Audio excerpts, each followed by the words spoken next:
안녕하세요. 네, 저는 2012 대한민국 과학창의축전 총괄 기획을 맡고 있는 한국과학창의단 과학문학산실 강은서 실장입니다.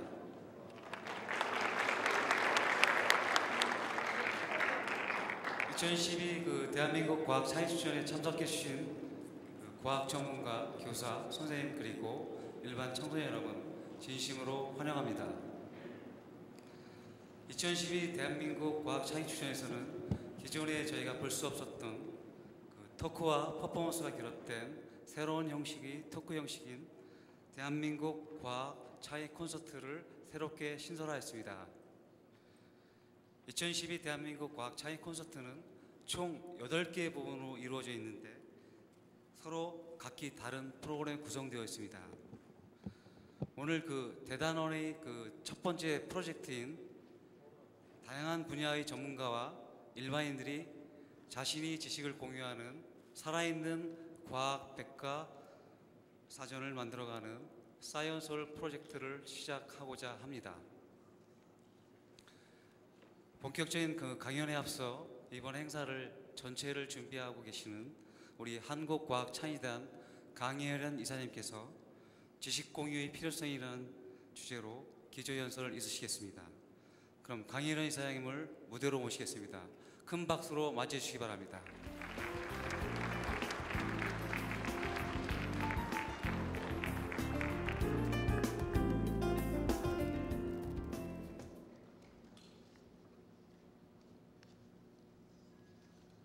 여러분 안녕하세요. 반갑습니다.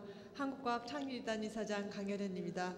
오늘 우리 강은서 실장님이 저보러 기조 강연이라는데 전혀 그런 거 아니고요. 실제로 이제 조금 있다 연사님들이 이제 등단하셔서 정말 여러분들이 원하는 얘기 많이 해주실 거고, 저는 오늘 여러분에게 인사드리고 오늘 이 프로그램이 어떤 배경으로 진행되고 또 시작되고 무엇을 기대하는지 그런 얘기를 좀 잠깐 여러분들과 나눌까 합니다. 이렇게 바쁜 일정과 무더운 날씨에도 불구하고 이번 2012년 대한민국 과학축전의 지식공유 프로젝트에 여러분 정말 참석해 주셔서 반갑고 또 감사드립니다. 여러분 다 아시는 것 같이 최근 개방, 공유, 참여 뭐 이런 정신이 우리 사회를 관통하는, 그리고 문화를 관통하는 새로운 지식을 창조하는 시대의 핵심 키워드로 자연스럽게 자리를 잡고 있습니다. 우리 재단도 이러한 시대 정신에 부응해서 과학 나눔, 창의 세상 이런 모토로 소통과 융합 또 나눔의 다양한 과학문화 확산 사업을 지속적으로 펼쳐오고 있습니다. 여러분 모두 잘 알고 계시는 인터넷 무료 백과사전인 위키피디아 다 알고 계시죠? 네, 이제 정말 이 위키피디아는 집단 지성의 대명사로 자리 잡고 있습니다. 누구나 편집할 수 있는 위키피디아는 현재 한국어를 비롯해서 무려 285개국의 언어로 통용되고 있고 게재되어 있는 글이 2280만 개에 이른다고 합니다. 전 세계에 7만 7천 명이 넘는 일반인들이 직접 참여해서 관리와 편집을 자유롭게 하고 있습니다. 그런데 더 놀라운 사실이 있어요. 미국의 그 저명한 네이처지가 위키피디아 과학 분야의 항목을 몇 개를 추출해서 분석을 해보니까 페이지당 오류가 전문가들이 작성한 유명한 브리테니카 백과사전 아시죠? 그것과 비교했을 때 거의 차이가 없더라는 것입니다. 그래서 위키피디아는 대중의 참여와 지식의 공유가 얼마나 큰 영향력을 미치는지 깨닫게 정말 첫 번째의 귀중한 사례라고 우리가 볼 수가 있습니다. 뿐만 아니라 이러한 개방과 참여의 트렌드는 대학가에도 번지고 있습니다. 여러분 아시는 MIT 대학을 비롯한 미국의 아이비리그 대학들이 소위 말하는 오픈 코스웨어를 도입해서 대학에서 실제 진행되는 강의를 온라인을 통해 전 세계의 사람들이 무료로 공부할 수 있도록 그런 것들을 지금 실천하고 있습니다.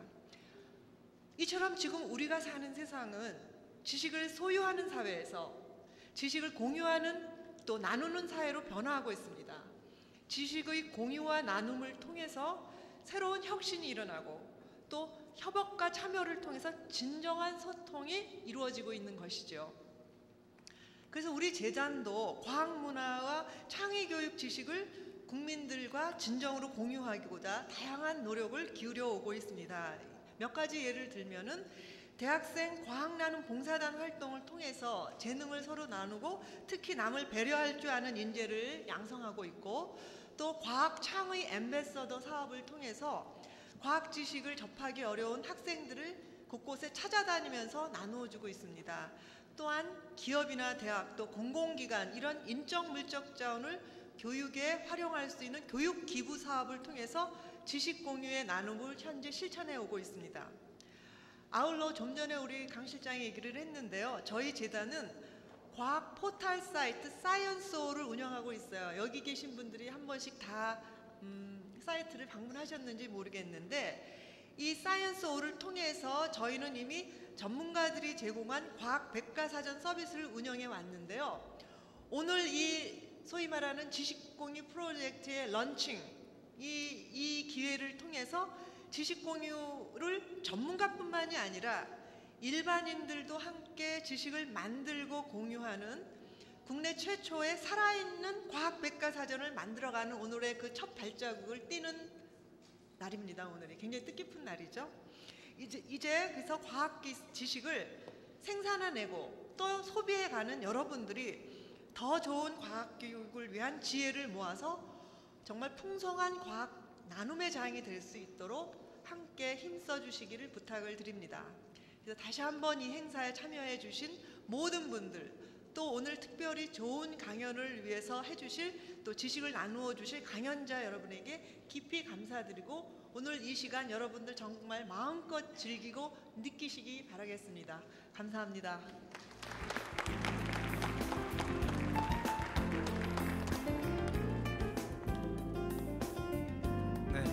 한국과학창의단 강혜련 이사장님 말씀 잘 들었습니다. 다시 한번 큰 박수 부탁드리겠습니다. 그럼 그 본 강연에 앞서 프로그램에 대한 그 간단한 소개 영상을 보도록 하겠습니다.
네, 어떻게 영상을 잘 보셨습니까? 오늘의 관련된 주제 영상에 관한 그 내용이 되겠습니다. 그 지식 공유 첫 번째 강연자를 모시도록 하겠습니다.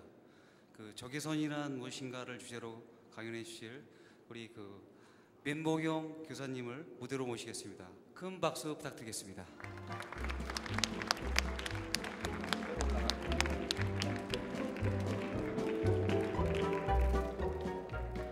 안녕하세요. 동국대 부속여고 과학교사 민보경입니다. 적외선은 무엇인가라는 주제로 강연을 시작하도록 하겠습니다. 혹시 넘빨강살이랑 넘보라살 들어보셨어요? 제가 학교에서 수업 시간에 학생들한테 물어보니까 살이 너무 쪄서 빨간색하고 보라색으로 변한 거라고 하더라고요. 물론 아니죠. 넘빨강살은 빨간 빛을 넘어서는 햇살, 즉 적외선을 나타내고요. 넘보라살은 보랏빛을 넘어서는 햇살, 자외선을 뜻하는 순우리말입니다. 우리 눈은 파장이 400나노미터에서 750나노미터인 가시광선 영역만 볼 수 있잖아요. 400나노미터 이하는 눈에 보이지 않습니다. 물론 800나노미터 이상도 안 보이고요.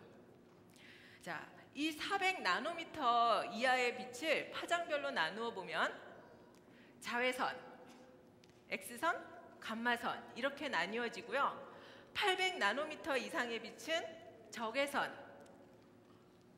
그다음에 마이크로파, 라디오파 이렇게 나뉘어집니다. 오늘은 넘빨강살인 적외선에 대해서 자세하게 설명해 드리겠습니다. 적외선은 강한 열 작용을 가지고 있기 때문에 열선이라고도 부릅니다. 적외선의 파장은 약 800에서 100만 나노미터, 1mm까지인데요. 그것도 다시 파장에 따라서 근적외선, 중적외선, 원적외선으로 구분합니다. 근적외선은 800에서 2000 나노미터, 중적외선은 2000에서 6000 나노미터, 원적외선은 6000에서 2만 나노미터까지입니다. 적외선은 1800년에 영국의 천문학자인 윌리엄 허셜에 의해서 발견되었는데요. 윌리엄 허셜은 빛을 프리즘에 통과시켰어요. 그러면 빨주노초 파남보 이렇게 색깔이 나눠지잖아요. 거기다가 수은 온도계를 꽂고 온도를 측정했습니다. 그런데 빨간색보다 더 바깥쪽, 눈에 보이지도 않는 부분의 온도가 더 높은 거예요. 빨간빛보다. 그래서 적외선을 발견하게 된 거죠. 이후 1835년 프랑스의 과학자 앙페르는 이 적외선도 가시광선과 마찬가지로 전자기파의 종류라는 것을 밝혀냈습니다. 이 윌리엄 허셜은 1781년 자신이 직접 만든 망원경으로 천왕성을 발견하기도 하였습니다. 적외선은 대기 중에서의 투과력이 매우 강하거든요. 그래서 그 투과성을 이용해서 항공사진, 원거리 사진, 야간 촬영 등에 사용됩니다. 보이는 사진은 적외선으로 촬영한 우리나라 야간 위성사진입니다. 또 이 적외선은 가시광선과 다른 반사율을 가지고 있어서 그런 반사율이 다른 그런 광학적 특성을 이용해서 위조화폐라든지 위조문서의 그 감정에도 쓰이거든요. 지금 보이는 5,000원권 화폐는 왼쪽은 그냥 가시광선으로 우리 육안으로 본 거고요. 오른쪽은 적외선으로 본 것입니다. 이렇게 진짜 화폐는 적외선에 반응하는 게 있거든요. 그런데 위조 지폐는 이 적외선에 반응하는 부분이 나타나지 않습니다. 그래서 위조 지폐를 구분할 수 있는 것입니다. 그리고 아까 조금 전에 적외선은 강한 열작용을 가지고 있다고 그랬죠. 그래서 이 강한 열작용으로 농수산물의 건조와 가열에도 사용됩니다. 지금 보이는 이 적외선 램프는 농수산물의 건조에 주로 쓰입니다. 이 밖에도 열화상 카메라, 자동 경보기, 자동문, 의료기기의 소독과 멸균 등에 널리 사용되는데요. 지금 사진 한번 보실래요? 지금 왼쪽은 적외선으로 촬영한 거고요. 이 오른쪽은 그냥 가시광선 디카로 찍은 것입니다. 지금 배경이 나타나지 않죠? 적외선은. 왜냐하면 적외선은 온도가 중요한 거예요. 그렇기 때문에 뒤에 뭐 이렇게 배경이 나타나지 않습니다. 확연히 다르다는 것을 확인할 수 있습니다. 열화상 카메라로 촬영한 보통선과 얼음손 온도 비교 사진인데요. 한번 잠깐 동영상으로 확인해 보시겠습니다. 지금 여기 오른쪽에 온도 척도가 나와 있죠. 붉은색일수록 온도가 높고 파란색일수록 온도가 낮습니다. 지금 여기 파란 피가 아니고요. 얼음인 거 아시겠죠? 얼음물. 그래서 손의 온도가 처음에는 똑같았는데 시간이 지날수록 얼음을 쥐고 있는 손은 색깔이 달라질 겁니다. 이것은 적외선으로 촬영한 영상이고요. 만약에 그냥 캠코더로 촬영을 한다면 이렇게 손의 온도 변화가 이렇게 나타나지 않을 겁니다. 누구는 그러더라고요. 손을 많이 떨고 있는 내가 얼음을 쥐고 있는 거라고. 아닙니다. 보면은 온도 변화가 나타나죠. 예, 연두색으로 됐다가 파란색으로까지. 자, 그다음, 이 그림 많이 보셨죠? 지금 우리는 오늘 적외선에 대해서 얘기를 하고 있는데요. 적외선은 눈에 보이지 않습니다. 이 광수 생각에 만화에서도 보이듯이 여기 까만 별이 있는데 까만 별은 노란 별, 빨간 별, 파란 별처럼 눈에 보이지 않습니다. 하지만 까만 별은 있죠. 눈에 보이지 않는다고 해서 존재하지 않는 것이 아니잖아요. 오늘 이 적외선에 대해서 이렇게 발표하는 이 자리에서 여러분들도 눈에 보이지 않지만 존재하는 그리고 소중한 많은 것들을 함께 생각해보는 좋은 시간이 되었으면 좋겠습니다. 이상으로 강연을 마치겠습니다. 감사합니다. 다음 강연해 주실 분은 까만 별을 우주망원경으로 찾고 계시는 정섭 박사님이십니다. 큰 박수 부탁드립니다.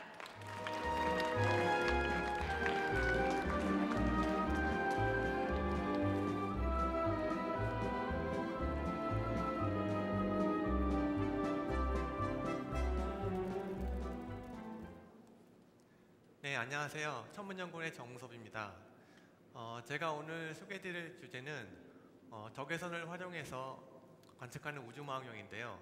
왜 우주망원경을 우주망원경을 갖다가 만드는지, 그리고 이런 우주망원경을 사용해서 어떻게 우주의 신비를 밝히는지에 대해서 설명드리도록 하겠습니다.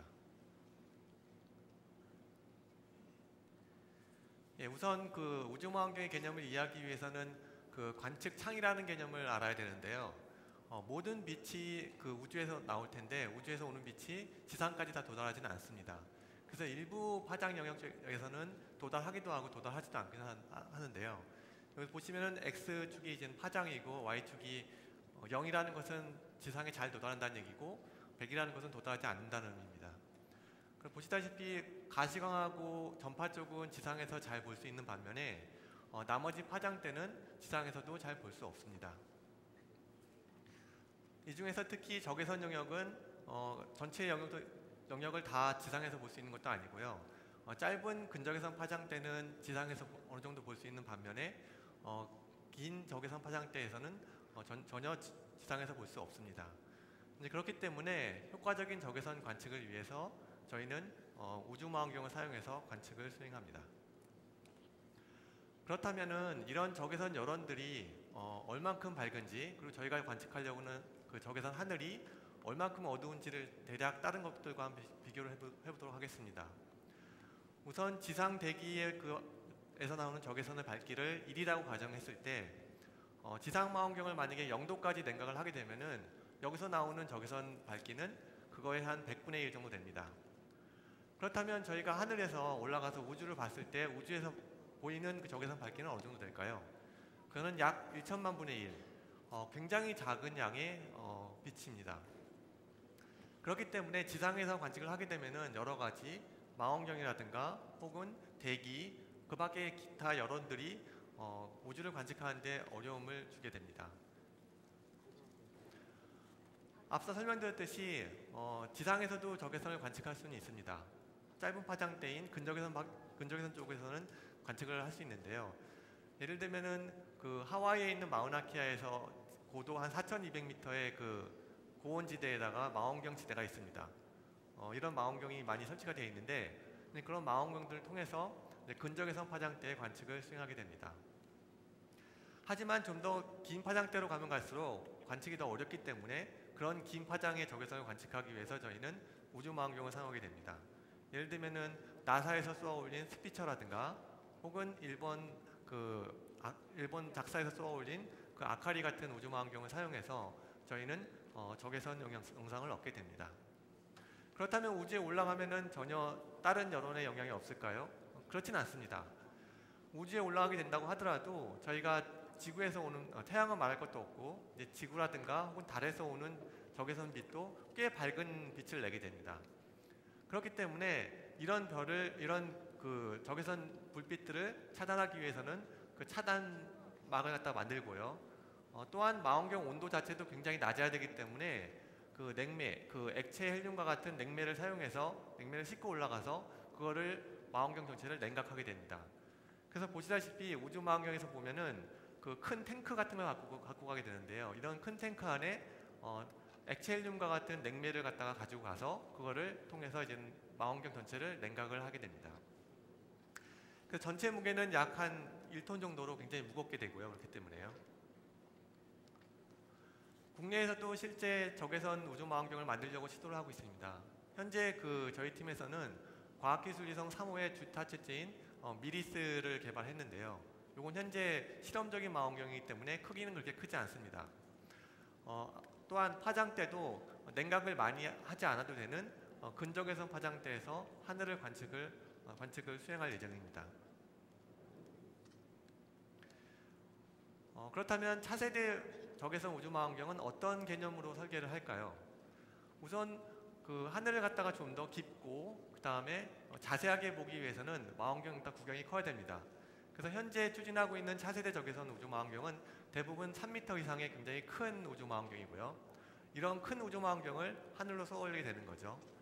그 다음에 그 위치 자체는 쏘아올리는 위치도 앞서 말씀드렸듯이 지구나 태양의 영향을 갖다가 좀 더 최소화하기 위해서 지구로부터 약 1억 5천만 킬로미터 떨어져 있는 안정한 궤도로 보내서 거기서부터 관측을 수행하게 됩니다. 보여드리는 하나의 예로서 스피카 적외선 우주망원경을 보여주고 있는데요. 그 위치에서는 굉장히 달하고 태양이라든가 이런 지구 같은 것이 멀리 떨어져 있기 때문에 열로부터 보통 자유로울 수 있습니다. 그러면 저희가 적외선으로 본 하늘은 어떤 모습일까요? 위에 첫 번째 그림은 이제 가시광으로 봤을 때의 모습인데요. 저희 눈하고 비슷한 거죠. 여러분도 보셨다시피 그 시골에서 밤하늘을 갖다 맑을 때 밤하늘을 보시면은 뭔가 이제 뿌옇게 보이는 은하수라는 것을 많이 아실 텐데요. 은하수가 이제 뿌옇게 보이긴 하는데 그 뒤에는 많은 천체들이 숨어 있습니다. 그런 것이 바로 굉장히 차가운 천체들인데요. 그래서 그것을 적외선으로 보시면은 근적외선, 중적외선, 원적외선 보시면은 이렇게 다른 하늘이 보이게 됩니다. 온도 범위는 약 수천에서 수천 켈빈, 혹은 굉장히 원적외선 쪽까지 가게 되면은 수십에서 100켈빈 정도의 온도의 천체를 갖다 저희가 관측하게 되는 것입니다. 그래서 이런 것들이 성간 먼지 형태로 열을 받아갖고 열을 내는 거기 때문에 보시다시피 은하면에 있는 많은 차가운 천체들이 저희가 보이게 되는 것입니다. 그러면 적외선 천체들은 어떤 것이 있을까요? 우선 대표적인 것으로 봤을 때는 별들이 탄생하고 그 다음에 죽는 것을 저희가 볼 수 있습니다. 별이 탄생한 시기는 어떻게 탄생을 하냐면은 많은 먼지들, 성간 먼지들하고 성간운이 있는데요. 이런 것들이 두껍게 쌓이게 되면은 그것이 어떤 중력적으로 이렇게 수축을 하게 됩니다. 수축을 해서 얘가 하나의 별이 만들어지게 되는데요. 이제 별이 만들어지게 되면은 얘가 굉장히 뜨거워지고 거기서 또 많은 열이 발생하게 됩니다. 저희가 눈으로 볼 수 있는 이 가시광 영역에서 만약에 이것을 보게 되면은 주변에 많은 먼지들하고 성간운 때문에 그 안을 제대로 볼 수가 없습니다. 하지만 적외선으로 보게 되면은 그 안에 발생하는 열들이 주변 매질에 전달돼서 그 먼지들을 갖다 데우게 됩니다. 그래서 데운 먼지들이 적외선 형태로 저희한테 보이게 되는 거죠. 그래서 안에 있는 그 태어나는 별들을 갖다가 저희가 직접 관측할 수 있습니다. 또 한 가지는 별의 죽음인데요. 별의 죽음도 마찬가지로 별이 터진 다음에 거기서 많은 물질들을 갖다가 뿌려지게 됩니다. 그래서 많은 물질들이 뿌려졌을 때 온도는 점점 차가워지고 있기 때문에 그 주변의 차가운 것들은 단순히 적외선을 통해서만 저희가 관측을 할 수 있습니다. 그래서 이와 같이 별의 탄생과 죽음을 저희가 적외선을 통해서 관측을 할 수 있고요. 그다음에 대표적인 차가운 천체인 여러 가지 그 천체들이 예를 들면 수십 켈빈에서 수백 켈빈 온도의 그러한 그 온도를 가진 천체들을 많이 볼 수 있습니다. 옆에 보시는 그림은 그 겨울에 볼 수 있는 대표적인 별자리인 오리온 별자리인데요. 오리온 별자리에서 보시면 대부분 이제 별들만 많이 보이게 되는데요. 가시광에서 봤을 때는요. 근데 이것을 적외선으로 보면은 굉장히 다른 영상이 보이게 됩니다. 뭔가 이렇게 많은 구조 같은 것이 보이게 되는데요. 이런 구조들이 뭐냐면은 주변에 있는 기체라든가 혹은 분자운 혹은 그런 물질들의 분포가 어떻게 되는가를 갖다가 저희가 볼 수 있게 되는 것입니다. 그래서 이런 물질들이 어떻게 분포하고 또 거기서 태어나는 별들이 어디에 분포하는가 이런 것들을 저희가 직접적으로 볼 수 있는 것이 바로 적외선입니다. 그 밑에 보시는 영상도 가시광하고 적외선의 비교인데요.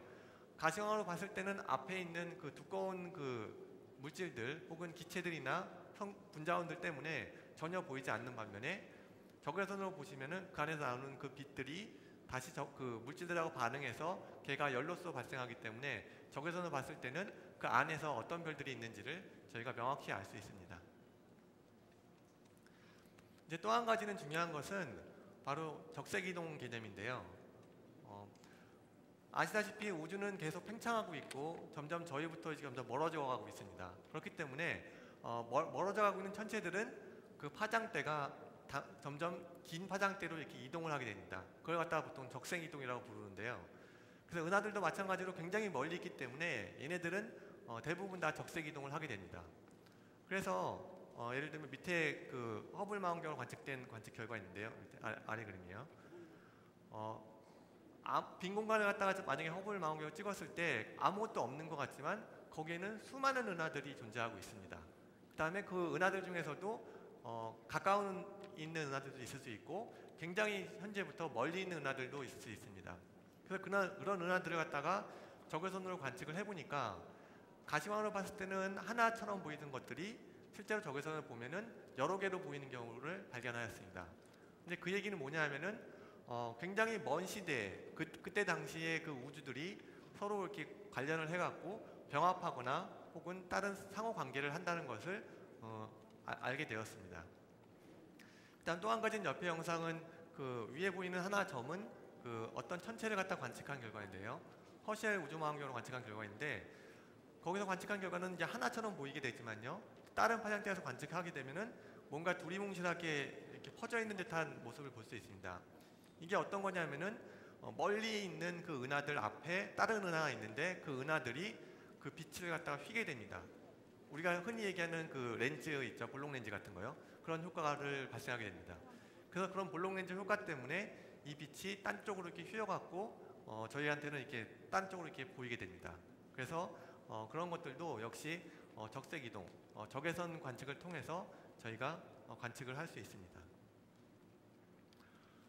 마지막으로 이제 중요한 것은 이제 우주의 진화를 저희가 알 수 있다는 건데요. 모두 우주 대폭발이라는 것을 많이 들어보셨을 텐데요.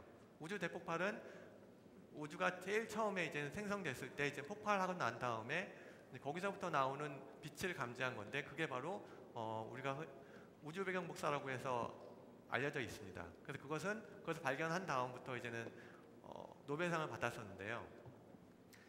현재 저희가 보는 적외선은 그 이후에 별들이 생성되고 혹은 은하가 생성되고 이제 그런 과정들이 다 기록된 정보라고 보시면 됩니다.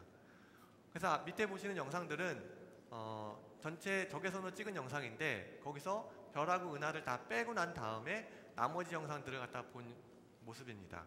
뭔가 뿌연 구조 같은 게 보이는데요. 이런 구조들이 바로 먼 우주부터 현재까지 그 진행되어 오면서 적외선으로 기록된 것들이 쭉 합쳐진 결과라고 할 수 있습니다.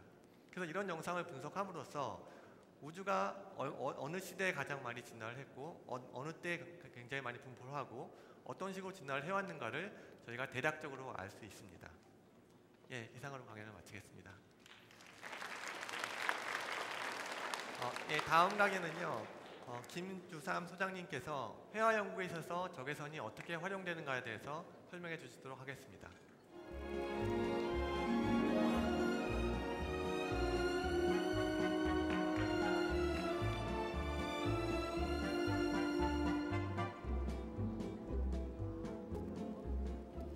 안녕하세요. 저는 이제 앞서서 많은 이제 발표자들께서 적외선이 뭔지 그 과학적 원리에 대해서 이제 말씀해 주셨는데 저는 약간 쉬어가는 것으로 미술품에 대해서 좀 말씀을 드리려고 해요. 왜냐하면 여러분들 어떻게 생각하기 미술하고 과학 굉장히 그 거리가 있는 것 같지만 미술품 조사에 있어서 적외선 활용이 어떤 건지 이번 기회에 아주 굉장히 그 드문 기회인데 여러분들한테 소개하도록 하겠습니다. 일단 우선 그 하루 종일 여러분 참석하신 분들께서는 이제 과학 얘기만 들을 거잖아요, 그죠? 그래서 미술품 하나 감상하시면서 머리를 한번 식혀 보세요. 이 작품 혹시 아세요? 아시는 분? 특히 학생들 많이 알 것 같아요. 미술책에 있죠? 미술책에 있는. 그래서 제가 이렇게 밑에 그 캡션을 달아놓긴 했는데 이 작품이 굉장히 중요한 작품이긴 해요. 미술사적에. 왜냐하면 우리가 보통 이제 르네상스 하면 떠오르는 게 이태리 그 르네상스, 그러니까 15세기 예를 들면 뭐 다빈치라든가 라파엘로 뭐 등등을 이제 생각하지만 실제로 그 프랑드르라고 얘기하는 지금의 어떤 네덜란드, 벨기에 쪽에 그때도 거기에 르네상스가 있었거든요. 그때 거의 대표적인 프랑드르의 르네상스를 주도하던 아주 그 대표적인 작가입니다. 실제로 이 작품은 그 여러분이 만약에 이제 런던에 가셔서 내셔널 갤러리에 가시면 거의 대표 작품이에요. 그리고 저도 이제 기회가 돼서 한번 출장할 기회가 있으면 꼭 보고 있는 작품이 이 작품인데 작품이 크지는 않습니다. 그래서 한번 이제 이 작품에 대한 어떤 뭐 자세한 어떤 내용들은 나중에 아까 그 이사장님 말씀하신 그 위키피디아 한번 검색해 보시고요. 이 작품의 그 여러 가지 이제 그 미스테리하는 것도 굉장히 많지만 한번 제가 이런 이미지를 한번 보여드릴게요. 어떻게 보이세요? 저기 얼굴이 좀 이상하잖아요, 그죠? 얼굴에 뭐 이렇게 눈이 한 쌍이 더 있죠. 그리고 코도 위로 올라가 있고 입술도 그렇고. 만약에 여러분들이 이제 상상력을 발휘해서 지금 현재 보이는 약간 잔상처럼 보이는 이미지를 갖고 그 얼굴 한번 출연해 보시면 어떠세요? 지금 현재 그림하고 원래 적외선 이미지에서 보는 어떤 거하고 어때요? 차이가? 훨씬 더 못생겼죠? 저는 그렇게 봤어요. 왜냐면 눈도 더 이렇게 몰켰다고 그러죠? 왜 우리 그리고 코도 더 훨씬 매물이 크고 그리고 눈과 그리고 코 사이도 굉장히 길잖아요.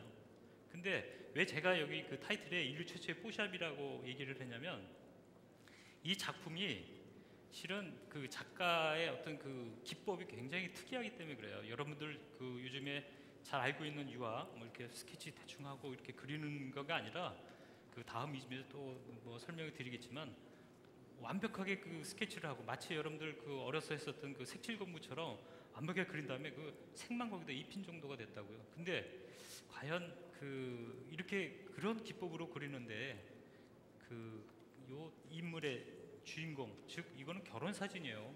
근데 얼굴 갖다가 엉터리로 그렸다. 이건 생각할 수가 없거든요. 근데 반면에 어떻게 생각할 수도 있냐면 여러분들 지금도 뭐 이렇게 결혼 사진을 찍고 나면 다시 이제 뽀샵 하잖아요. 좀 이쁘게 보이려고.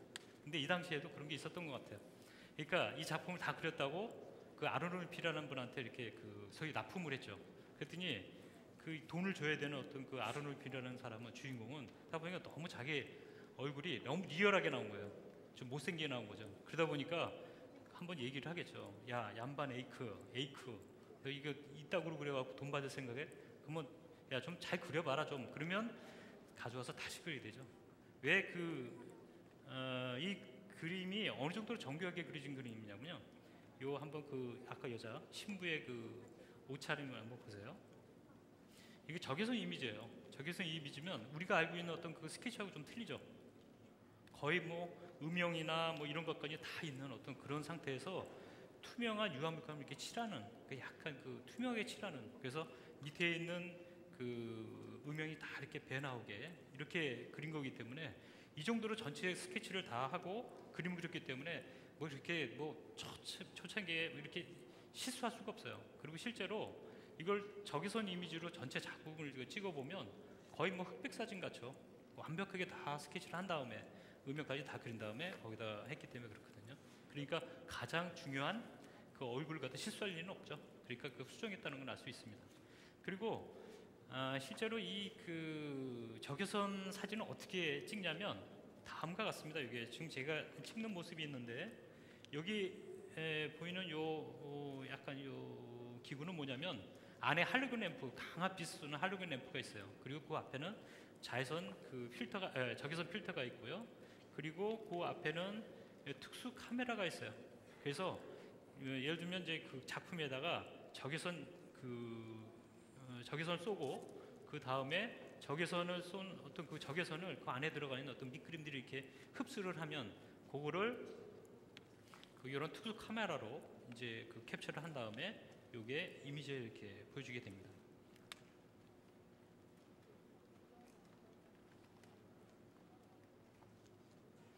그래서 한 실례를 또 하나 드리겠습니다. 이건 브루게이라는 분의 어떤 작품인데요. 이걸 적외선을 한번 찍어봤더니 재밌는 어떤 이미지가 나타나요. 여기 보세요. 여기 그 스케치가 보이죠? 사실 이렇게 스케치가 보이는 이유는 따로 있습니다. 왜냐하면 스케치는 보통 뭘로 그려졌냐면 여러분 잘 아시다시피 연필, 그죠? 또는 예전에는 먹으로도 많이 그렸어요. 그리고 나서 그 위에다 이제 그림을 이제 칠하면 그게 안 보였었던 거거든요. 근데 적외선을 갖다가 쬐면 그런 그 연필, 특히 그 흑연 뭐 이런 것들은 소위 카본이 들어가 있는 것들은 잘 흡수를 한다고요.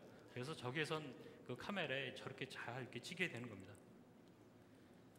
여러분들 이 사진도 보면 이게 무슨 저 샴쌍둥이나 뭐 이런 게 아니고요. 작가가 원래는 약간 요 이미지도 잠깐 보입니다만 약간 이렇게 저기 원래 그 모션이 틀렸던 거죠. 그거 갖다가 지우고 다시 그림을 그렸는데 이제 지웠던 모습이 그 적외선 카메라는 다 이제 나오는 거죠. 이건 또 재밌죠. 이 그 여신이라고 그래요. 세 명의 트리 그레이시스라고 하는 어떤 그런 건데 테마인데 여기 보시면 요 맨 마지막에 있는 요 여인의 그 왼손을 보시면 적외선 이미지에 손이 막 유령손처럼 나타나죠. 그죠? 그래서 그 프랑스 사람은 이거 펑톰이라고 얘기도 해요. 팬텀이라고 얘기도 하고요. 그 적외선 카메라로 잘 볼 수가 있습니다. 그리고 이 이미지도 한번 볼까요? 여기 보시면 여기 아이가 무슨 이렇게 빠이빠이 하고 이렇게 하는 것처럼 보이지만 실상은 이게 수정한 흔적이에요. 예전에 뭐 신화라든가 아니면 성서에 가지고 어떤 스토리가 있는 그 그림에는 실제로 그 손 모습 하나 그리고 얼굴의 방향 뭐 이런 것도 굉장히 중요하기 때문에 이렇게 이제 자주 수정을 합니다. 그래서 육아의 어떤 특징이기도 하지만 이걸 보시면 실제로 수정한 모습을 자주 볼 수가 있고요. 이 이미지 한번 주의 깊게 한번 봐주세요. 우선 이 중간에 있는 그 아이의 어떤 옷자락 한번 보세요. 원래는 이렇게 줄무늬였었는데 작가가 이제 이제 신경이 변화가 왔는지 이제 지워버린 거죠.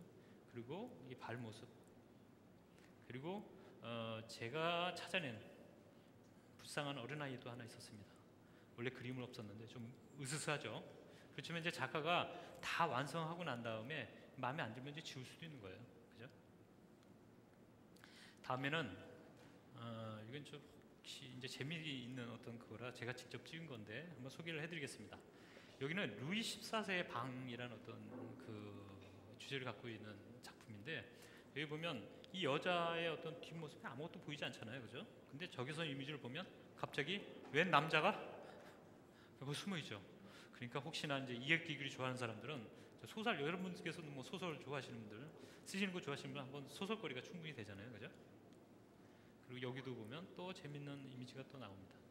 여기에 보시면 그 여자 분의 그 뒤에 아무것도 안 보이지만 실제로 무슨 그림자처럼 뭐가 있는데 그 프랑스 장교의 복장을 하고 있는 사람이 이제 숨어져 있죠.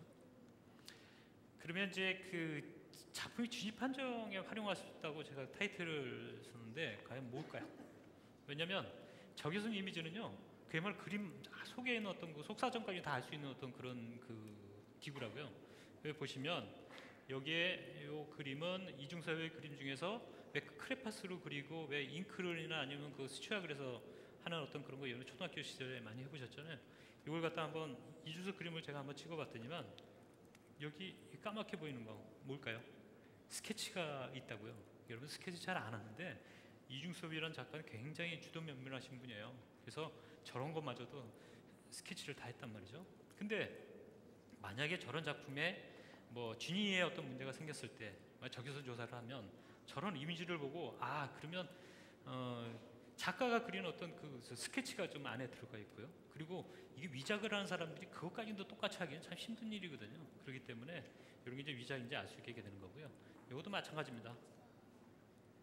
여기 보시면 왼쪽, 오른쪽은 이제 적외선 이미지 많이 이제 좀 차이가 좀 있죠. 이게 작가의 심경의 변화가 왔다는 거죠. 그래서 뭐 수정하는 거고요. 그리고 마지막으로 복원 부분에 저의 이제 직업이기도 지구하고 뭐 굉장히 그 연관성이 있는데 그 작품을 갖다 조사하죠. 그래서 어디가 상처가 있는지 실제적으로 어디가 많이 손상되어 있는지 실제로 복원이 되어 있는지 알 수 있는 방법이 적외선입니다. 그죠? 지금 하얗게 보이는 부분은 실제로 과거에 복원하는 부분이에요. 여기도 마찬가지죠. 왼쪽 그림에 보면 굉장히 멀쩡한 아주 잘 그린 적외선임에도 불구하고 정밀함임에도 불구하고 실제적으로 적외선 이미지에서 보면 저렇게 손상이 많이 되어 있다는 걸 알 수가 있습니다.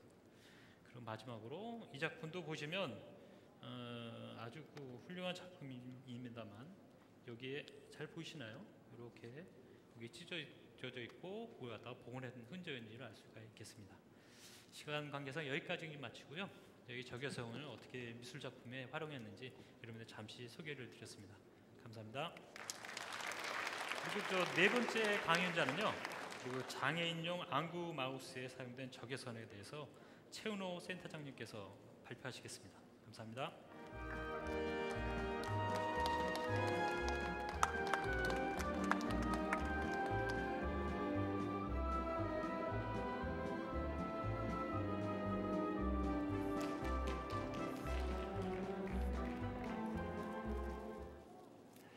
안녕하세요. 반갑습니다. 저는 한번 맞춤보정학센터 센터장 최은호입니다.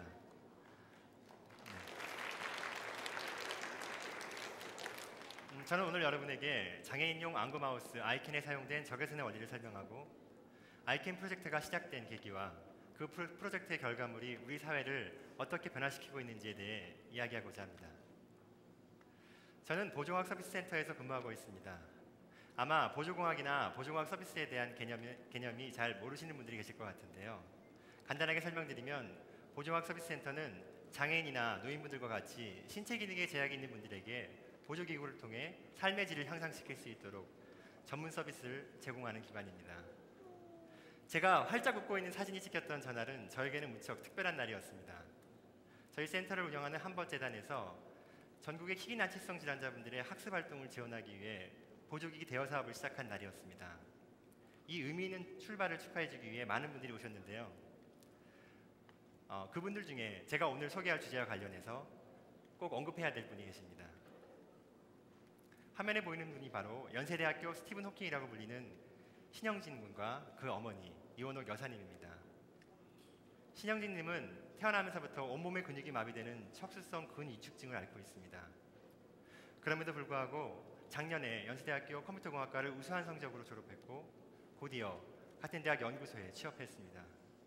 이 놀라운 이야기의 뒤편에는 초등학교 입학부터 대학 졸업까지 신영진 군의 손과 발이 되어준 어머니의 사랑이 있었습니다. 그리고 또 한 가지 빼놓을 수 없는 것이 있습니다. 그것은 바로 안구 마우스입니다. 안구 마우스는 손가락 하나도 제대로 움직일 수 없는 신영진 군에게 컴퓨터를 통해서 학습을 하고 세상과 소통할 수 있도록 해주는 유용한 도구였습니다. 안구 마우스는 눈동자만 움직일 수 있는 중증 장애인들에게 눈을 가지고 손을 대신해서 컴퓨터를 사용할 수 있도록 도와주는 아주 유용한 보조기구입니다. 그런데 한 가지 안타까운 사실은 국내에 신영진 군처럼 안구 마우스를 필요로 하는 사람들의 수는 15,000명이 넘는 것으로 추산되지만 현재까지 판매된 안구 마우스의 개수는 채 30대도 되지 않는다는 것입니다. 그 이유는 무엇보다 안구 마우스의 높은 가격 때문입니다. 국내에서 판매되는 안구 마우스의 가격은 무려 1,200만 원이 넘습니다. 그런데 아이캔은 단돈 5만 원으로 안구 마우스를 사용할 수 있게 해줍니다. 그 제작 방법과 소프트웨어는 인터넷에 공개되어 있고 필요로 하는 사람이라면 누구든지 다운로드 받아 자유롭게 사용할 수 있습니다. 여기서 앞서 소개한 신영진 군이 아이캔을 테스트하는 영상을 잠시 보시겠습니다. 골라라. 내가 손으로 하는 것보다 난데?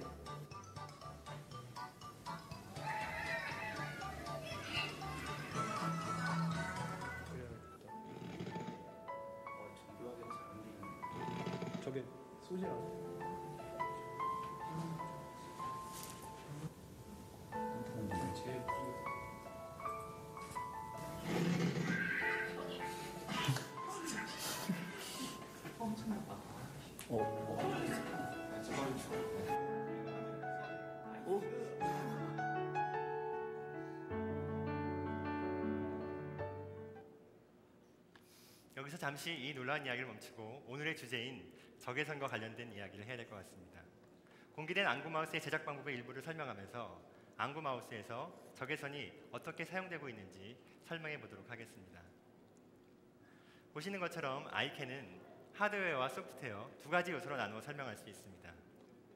그 중에 적외선이 직접 사용된 부분은 카메라와 적외선 램프 두 가지입니다.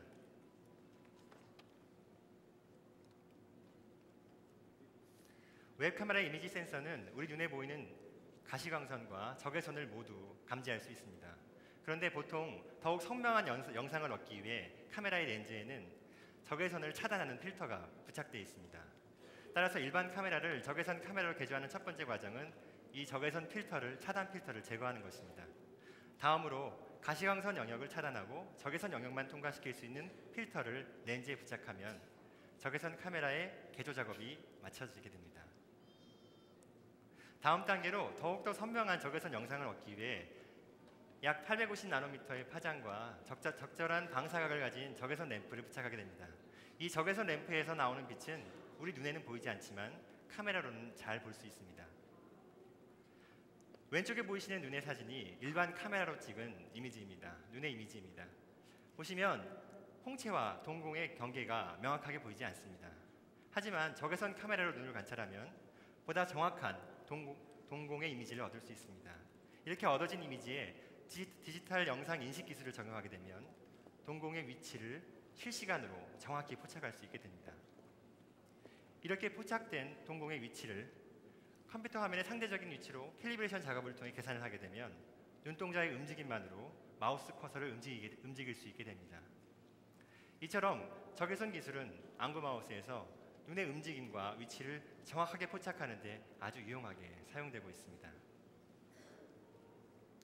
다시 이야기로 돌아가 아이캔 프로젝트에 대해 말씀드리도록 하겠습니다. 이야기는 2011년 믹 에블링의 테드 토크에서 시작합니다.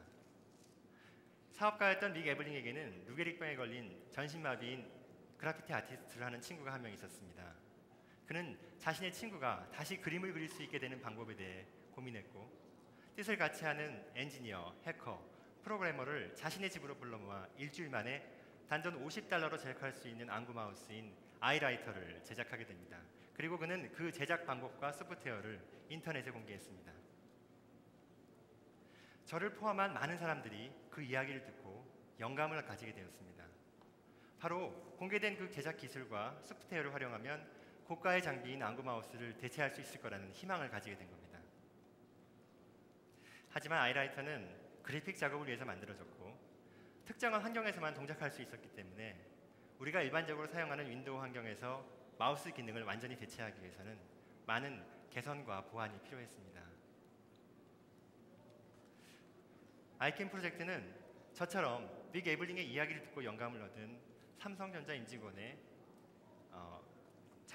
봉사로 재능 기부로 시작된 것입니다.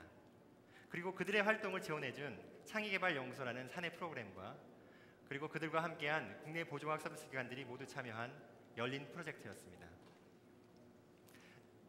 여기서 아이캔 프로젝트의 구성원들에 대해서 잠시 이야기를 하겠습니다. 조성구 책임을 비롯한 5명의 구성원들은 프로젝트가 진행된 6개월 동안 헌신적으로 프로그램을 만들었고 또 사용자 중심의 입장에서 제품을 개선하기 위한 노력을 멈추지 않았습니다. 거기에 그 사람들과 가치를 공유하고 함께했던 보조과학 관련 종사자들의 적극적인 협조와 또 사용자들의 자발적인 참여로 프로젝트는 성공에 다다를 수 있었습니다. 아이캔에 적용된 기술은 새롭거나 혁신적인 것은 아닙니다. 세상에 이미 존재하고 있는 지식과 재료를 한 곳에 모아서 세상을 바꾸는 착한 기술입니다. 마지막으로 아이캔 프로젝트를 성공으로 이끄는 데 너무 많은 도움을 주신 사용자분들에 대해서 이야기해야겠습니다. 저희는 프로젝트 기간 동안 아이캔을 들고 많은 이용자분들을 방문했습니다. 하지만 안타깝게도 서비스 경험이 부족하거나 아니면 제품 자체에 한계가 있거나 이용자분들이 신체적 어려움 등으로 전혀 도움을 드리지 못한 경우도 있었습니다. 그럴 때 저희는 그분들에게 너무 죄송한 마음을 가지게 됐고 과연 이 프로젝트가 성공할 수 있을지 회의적인 생각이 들기도 했습니다. 그러던 저희가 경기도에 거주하시는 한 루게릭 환자분의 댁을 방문하게 됐습니다. 8년에 걸친 투병 생활 끝에 전신마비가 되신 이분은 한때는 생명과학기기를 개발하던 과학자로 국무총리상까지 받으셨던 분이셨습니다. 그런 그분이 지금은 가장 기본적인 의사소통조차 힘든 상황에서 24시간을 침대에 누워 천장만 바라보며 하루하루 힘든 생활을 보내고 계셨던 겁니다. 다행스럽게도 그분에게는 긴 투병 생활을 함께 해준 부인이 계셨습니다. 부인께서는 저희에게 자신을 왜 죽지 못하게 살려두었냐는 말을 들었을 때 가장 가슴 아프고 힘들었다고 말씀하셨습니다. 저희는 이분에게 아이캔을 서비스했고 몇 주 뒤 다시 방문했을 때 이분이 사용하시던 컴퓨터에는 저희 모두를 감동시킨 사연이 하나 있었습니다. 그것은 5년 만에 아내에게 눈으로 직접 쓴 편지였습니다.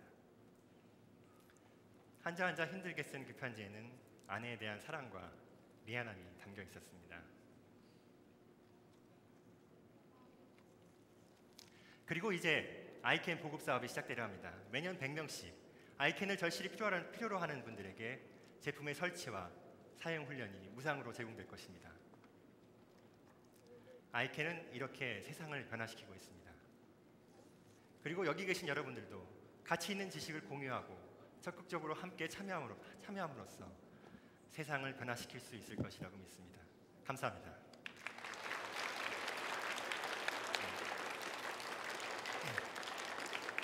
네, 마지막으로 5번째 강연을 해주실 데이터 시각화 및 프로젝트에 대해서 소개해 주실 민세희 대표님을 모시겠습니다. 네, 감사합니다.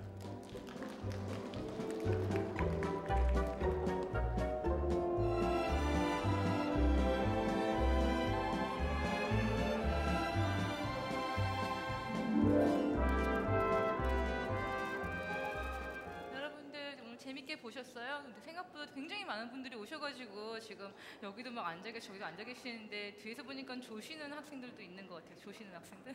저도 조시는 분들 계시는 것 같아요. 근데 어쨌든 간에 저도 오늘 강연을 보면서 이렇게 적외선에 관해서 이렇게 다양한 분야가 있다는 걸 처음 알았거든요. 그래서 여러분들도 굉장히 재미있는 많은 정보를 가지고 가시지 않을까 생각이 듭니다. 그래서 오늘 제가 말씀드릴 내용은 이제 데이터 시각화라고 해서 어떻게 보면은 여러분들이 처음 보시는 분야가 많을 것 같아요. 그렇기 때문에 데이터 시각화라는 게 무엇인지 설명을 드리고 그리고 오늘 여러분들 화면에 보면은 왼쪽이죠. 저쪽에 계속해서 그래픽이 나가는데 저게 그냥 애니메이션이 아니고요. 실시간으로 강연자분들이 소개하시는 그 정보들과 여러분들이 트위터로 보내주신 정보가 함께 합쳐져서 계속해서 어떤 정보를 만들어가고는 작업이거든요. 그렇기 때문에 저 작업을 어떻게 만들었는지에 대해서 같이 설명을 드릴게요. 자, 데이터 시각화 하면은 제가 지금 거창하게 쓰기는 했는데 생각의 전환과 행동의 변화를 야기시키는 원동력이라고 했거든요. 근데 이게 안 돌아가네요. 지금 그래서 데이터 시각화란 무엇일까요 하면은 데이터라고 하는 거에 대해서 많은 분들이 데이터가 뭐지? 시각화라고 하는 거는 뭔가 시각화시켜서 눈으로 보여지는 것 같은데 과연 데이터 시각화라는 게 이렇게 같이 붙으면 무슨 내용이 될까 궁금해 하시는데 데이터라고 하는 거는 정보화가 되기 이전의 자료의 형태예요. 그러니까 정보라고 하는 건 우리가 어떤 데이터들을 모아서 특정한 목적을 가지고 이렇게 하나의 형태로 만들었다고 해야 되나? 뭔가 기사화가 되고 결과가 만들어지는 것인데 이제 데이터라고 하는 거는 그런 정보가 되기 이전의 상태를 얘기를 하거든요. 그래서 보여드리는 것처럼 지금 이렇게 굉장히 많은 분들이 갑자기 나가시네 정신사납게. 근데 보여드리는 것처럼 이렇게 그 수치화되고 그런 텍스트화되고 이러한 정보들이 모여서 이제 시각화 작업을 하게 되는데 데이터라고는 그렇기 때문에 어떤 조합이라던가 해석에 따라서 굉장히 다르게 결과물이 나올 수가 있거든요. 그래서 여러분들이 데이터를 가지고 어떻게 작업을 하시고 내가 어떻게 이해를 할 것인가에 따라서 굉장히 다르게 결과물을 받아들일 수가 있습니다. 그래서 많은 분들이 정보 디자인이랑 데이터 시각화라는 게 굉장히 헷갈려 하시는데요. 정보 디자인은 말 그대로 정보를 이미 만들어진 결과물이죠. 어떤 연구 결과물 같은 내용들을 시각 정보로 이제 바꾸게 된 내용들이고요. 데이터 시각화라고 하는 거는 그거보다 조금 더 밑으로 내려가서 정보화되기 이전의 자료의 형태를 가지고 어떤 종류의 그 자료를 모을 것인지, 그리고 누구한테 보여줄 것인지, 그리고 시각화 이후에 과연 내가 그 시각 작업을 이렇게 보고 난 이후에 어떤 액션을 취할 수가 있을 것인지에 관해서 그 전반적인 시스템을 디자인을 하는 게 데이터 시각화라고 하는 내용입니다. 그렇기 때문에 시각화되는 작업들은 어떻게 보면은 좀 우리가 좀 이해하기 쉽게 하기 위해서, 이해를 좀 돕기 위해서 만들어지는 장치에 좀 많이 국한이 되어 있는 것 같고요. 어떻게 보면은 그런 시스템 자체를 디자인을 하는 게 굉장히 중요한 이슈예요. 네, 그렇기 때문에 데이터 시각화라고 하는 거는 대답을 보여주는 것보다는 질문을 만들어서 여러분들이 한 분 한 분 내가 과연 이 질문에 대해서 어떤 대답을 만들어 갈 수가 있는 건데, 나는 이거에 대해서 이렇게 생각하는데 내 옆에 친구는 어떻게 생각을 하는데, 이런 식으로 계속해서 다른 사람의 얘기를 같이 들어가면서 어떤 정보에 대한 그런 정보를 만들어 나가는 거예요. 자기 자신의 스스로가 만들 수 있는 정보들. 그렇기 때문에 데이터 시각화라고 하는 거는 어떤 현상에 대해서 정확하게 일단 인식을 해야 되고, 그 인식을 통해서 다양한 시각으로 이해를 해야 되면서 일단 이 문제에 대해서 나도 이해를 이렇게 하고 다른 사람도 이렇게 이해를 하다 보면은 조금 더 내가 이 상황에 대해서 여러 가지 생각을 받아들일 수가 있는 거거든요. 오늘 여러분들이 보신 것처럼 적외선이라고 하는 내용도 딱히 적외선이라고 하면은 자연과학 분야라든가 뭐 물리 이런 것만 생각하셨지만은 미술 분야에도 적용이 되시고, 그리고 경제에도 적용이 되고 여러 분야에 적용이 되잖아요. 그렇기 때문에 좀 다양한 시각으로 받아들였을 때 이런 정보에 대해서 좀 더 풍부한 내용들을 얻을 수 있다고 생각이 듭니다. 그래서 오늘 여러분들한테 이렇게 보여드렸던 지식백과사전의 데이터 시각화 작업 같은 경우에는 좀 굉장히 좀 이상적인 작업이었던 게, 정보 자체를 모으는 그런 과정도 데이터를 어떻게 수급을 할 것인가, 수급을 해서 어떻게 보여줄 것인가, 그게 어떻게 보여지고 난 이후에 내가 여기다가 어떻게 내 노력이라고 해야 되나, 내 정보를 어떻게 같이 추가를 할 것인가에 대해서 시각화랑 같이 디자인이 나왔기 때문에 굉장히 효과적인 작업이었고요. 다 깨졌네. 그 지식 정보 자체도 주제를 하나를 두고 뭐 자연과학, 인문학, 문화예술, 경제, 뭐 의학, 사회학 다양한 그 정보의 경로들이 모여서 하나의 적외선이라는 정보를 만들어냈잖아요. 디자인도 마찬가지로 어떻게 완성된 형태를 만들려고 하다 보면은 한 군데가 아니라 여러 분야에서 굉장히 많은 인풋들이 들어와야 되는 거예요. 그렇기 때문에 그렇게 디자인에 대해서 하나의 형태가 만들어진과 동시에 지식이라고 하는 거는 꼭 선생님들이라든가 전문가들만의 지식이 전부는 아니에요. 여러분들이 지금 트위터에 날려주시는 멘션이라든가 하다못해 여러분들이 질문을 하실 수도 있잖아요. 그거조차도 모이면 굉장히 효과적인 정보가 되기 때문에 이 디자인 시스템도 마찬가지로 그 파이라고 해야 되나요? 저 둥그란 애 밑으로는 이 강연하시는 분들의 그런 전문적인 지식이 쌓여서 어떤 기초 공사를 다지지만은 그 상단 부분엔 여러분들이 트윗 멘션을 날린 것을 같이 더해서 적외선이라고 하는 거에 대해서 우리가 이렇게 생각하고 있구나, 이렇게 반응하고 있구나를 같이 보실 수가 있습니다.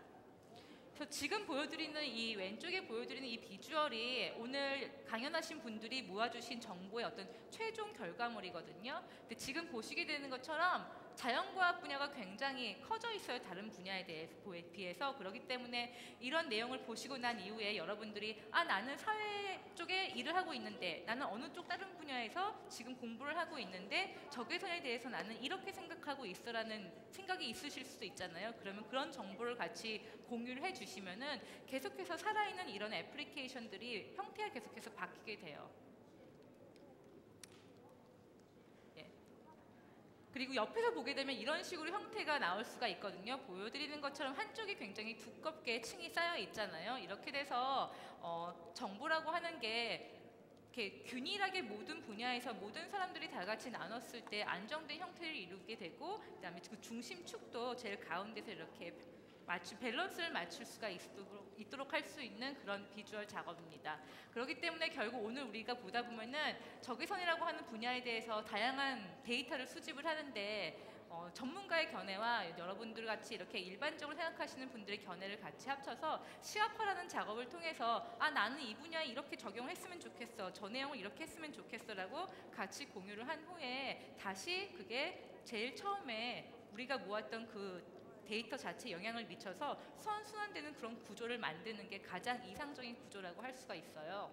그렇기 때문에 데이터 시각화는 어떻게 보면은 우리가 이전에 그러니까 막연하게 알고 있는데 보지 않았던 내용들을 드러냄으로써 아 도대체 저게 나랑 무슨 관계가 있는 거지? 나는 여기에 어떻게 내가 참여를 할 수가 있는 거지? 이런 생각을 할 수 있게 해주고 그런 생각이 먼저 선행돼야지 우리가 참여를 하게 되거든요. 그렇기 때문에 데이터 시각화가 어떻게 보면은 굉장히 좀 사회 환경에 중요한 역할을 하지 않을까 생각이 듭니다.